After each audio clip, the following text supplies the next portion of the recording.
Jeff Monken takes the stroll across the field for the Black Knights. And the Army goes rolling along to 4-0. Their first 4-0 start since 2017.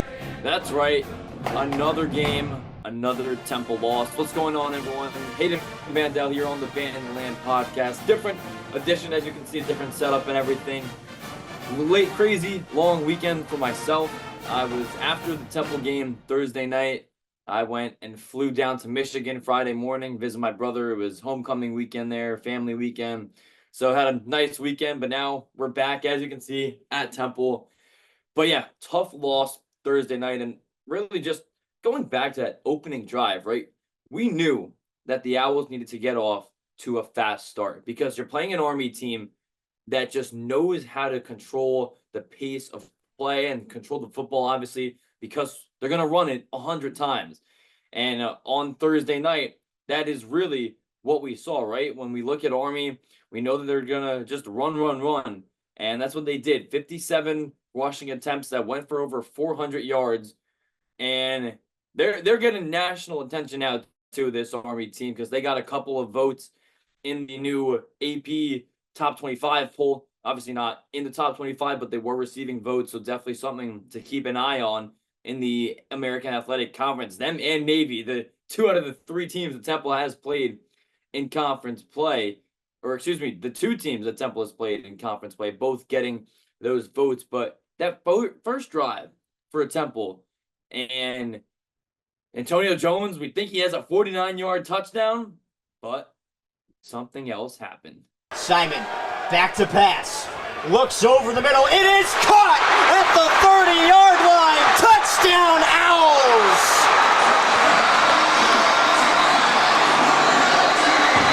Antonio Jones gets the party started. There's a flag, a hold on the Temple offense, and we'll walk it back. I was going to say, you talk about carrying over the momentum. There's no better way to do it than right there, but goes back to Temple, shooting themselves in the foot. That would have been huge right there, but now it's coming all the way back.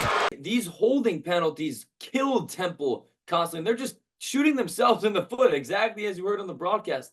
They cannot be doing that. They already have so much going wrong for them, whether it's just talent-wise and stuff like that. And for Diego Barajas to do that, and then basically he got benched for the majority of the game, and good for Stan Drayton. And I've never seen Stan Drayton more pissed off after that loss. And it seems like it's starting to get constant. Like every time Temple loses, he gets that more upset.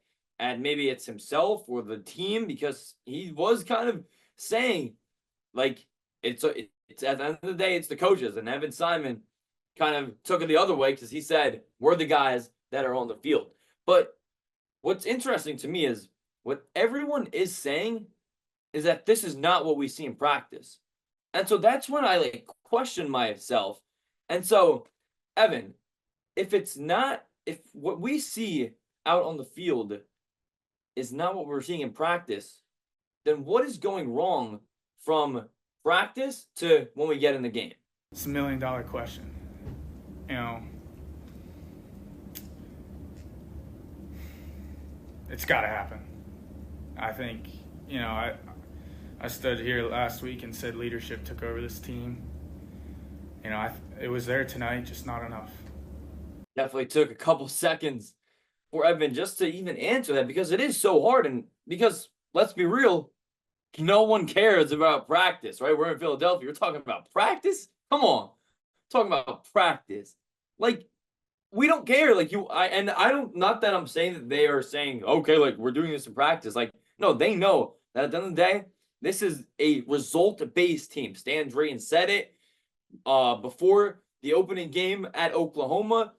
And it's something that he didn't say in the past, because previously, his first 2 years, which you give him his leeway, right, to bring in his guys. But now that basically everyone on the roster are people and transfers and freshmen that he has brought in to 10th and Diamond, and they're the ones not getting the job done. And eventually, right, I mean, you want to look big picture, when you keep getting blown out and really just non-competitive conference games, right? They've played 2 conference games this year. None of them have been close, both of them over in the first half. And look at Stan Drayton, right? Before the year coming in, he was 6-18. So now you do the math, he's 7-21. It's not pretty.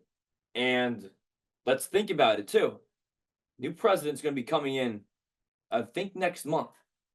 New president, November 1st. That's going to play a big role, not just with Stan Drayton, but also with Arthur Johnson. And we all know that Arthur Johnson is the only reason that Stan Drayton is here, right? We've talked about the reasons that Drayton has come here, and it's because of his relationship that he built back at Texas with Arthur Johnson.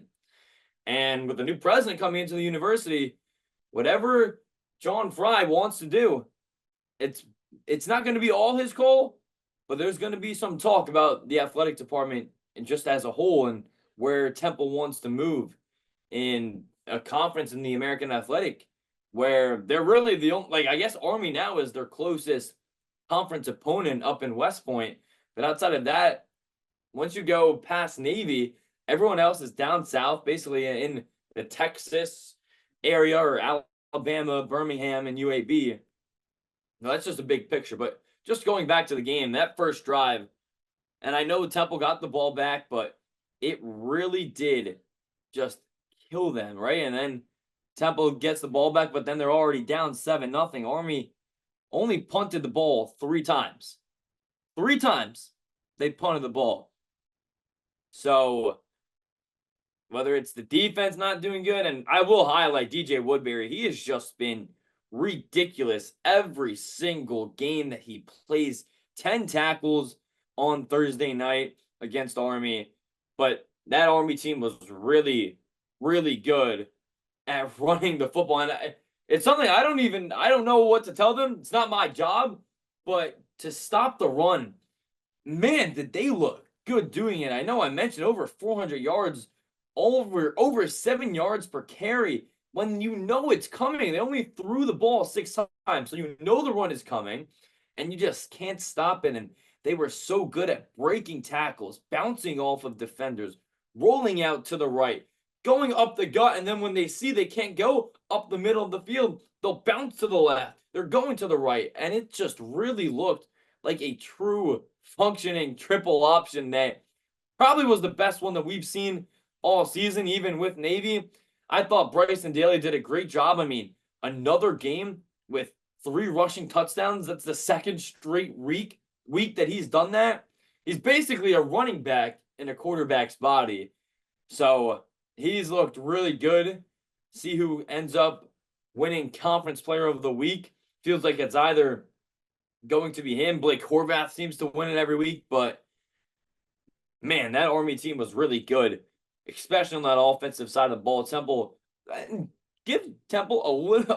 I'll give them a little bit of credit, right? They almost did come back. They did cut the lead in half. It was 28-14 in the second half after Temple scored 2 touchdowns in the or scored a touchdown in the third, then 1 in the fourth to make it 28-14. But then Army went and kind of put everything to bed, right? Because once Temple did get their lone 2 touchdowns of the night, it was all Army from there. And got to give this guy a shout out too. And here's the thing with Temple. It always seems like they have these weapons, or they have these really good defenders that are NFL talent, right? We saw it last year with David Martin Robinson in the NFL now with the Titans. Yvonne Rigby now signed with the Patriots. Jordan McGee now on the Commanders after getting drafted in the 4th round. They always have the talent from particular guys, but it's never a full team that seems to be established over the last few years, right? Talked about DJ Woodbury earlier. Dante Wright has now caught a touchdown pass in 4 consecutive games.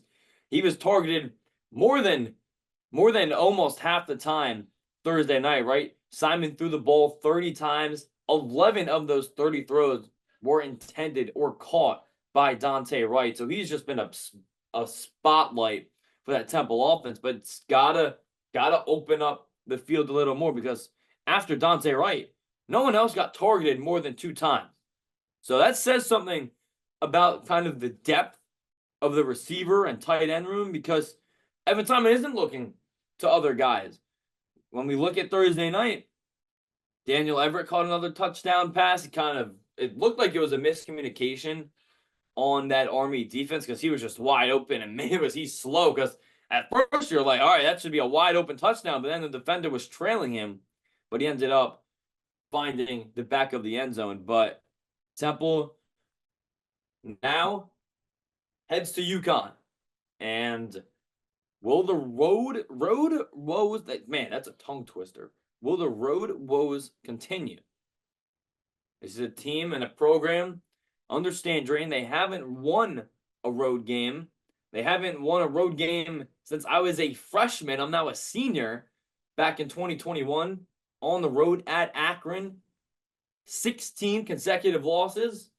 That is the most in the FBS in terms of active road losing streaks, true road games only. And Temple, personally, I don't think it's like a mental thing with the team. I just think it's, look, right, this is the team that hasn't had a lot of winning, as we said on their stand rating, just 7 wins. So it just happens to be that all those 7 games were at home. Will they do it? Come next Saturday on the road at UConn? They could. They very well could. And here's the thing for me, like, this is a winnable game for Temple. It is. And I've said it before in the past, but it's so hard for me to actually, like, sit here and pick them to actually win. Because even when I think it's winnable, I'm like, I can't put my money on them. I can't trust them to go, especially on the road, even though talent-wise, they're two very similar teams, right? We're probably going to be watching a very sloppy football game come Saturday night. And Temple's going to be well-rested too, right? A couple extra days of rest after the short week with the game being on Thursday night. So they're going to have no excuses. And although it's not a conference game, it's still going to be a big one, especially if they can finally get that bugaboo off their shoulder and not having a single road win. It's definitely possible. And hopefully Liam and I can wrap up and summarize what happens coming off of a win for Temple, but is yet to see. The game will kick off at 3:30. But it's definitely a telling one because you look at the schedule and, all right, maybe you have 2 more winnable games realistically, and this is one of them. And if you don't do that, probably don't win a road game, in my opinion. I don't think they would win a road game, and especially in the conference. And then from there, there's going to be a lot of questions that are going to be raised in terms of Stan Drayen, and as I was talking about earlier with who's still going to be here, who's not, a lot to be seen.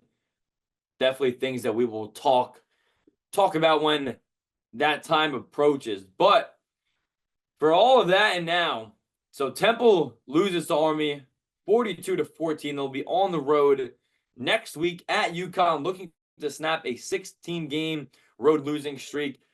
Liam and I hopefully will be able to break things down for you on the Band and Lamb podcast. No Liam today. He was kind of too tired. I just got back here probably about an hour ago with my family. Flew in from Detroit to Philadelphia. So Liam just wanted to sleep. I don't blame him. I'm going to go to sleep soon now too. But next week on the Band and Lamb podcast, Liam and I will be breaking down the UConn loss, and Temple then will be on a bye week. So for myself, Hayden Mandel, thank you for watching, everyone, and listening, and be safe.